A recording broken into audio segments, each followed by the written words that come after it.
Saksakalyan gunarnavasya Vande Guru Sri Charanarabindam.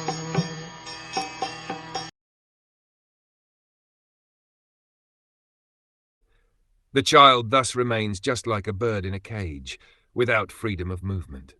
At that time, if the child is fortunate, he can remember all the troubles of his past 100 births, and he grieves wretchedly. What is the possibility of peace of mind in that condition?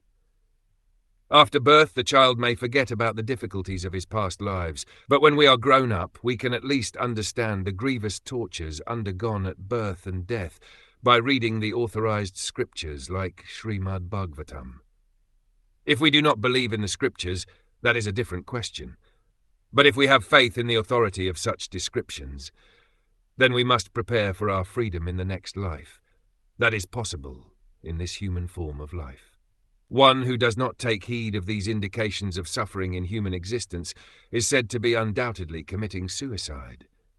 It is said that this human form of life is the only means for crossing over the nescience of Maya, or material existence. We have a very efficient boat in this human form of body, and there is a very expert captain, the spiritual master. The scriptural injunctions are like favorable winds.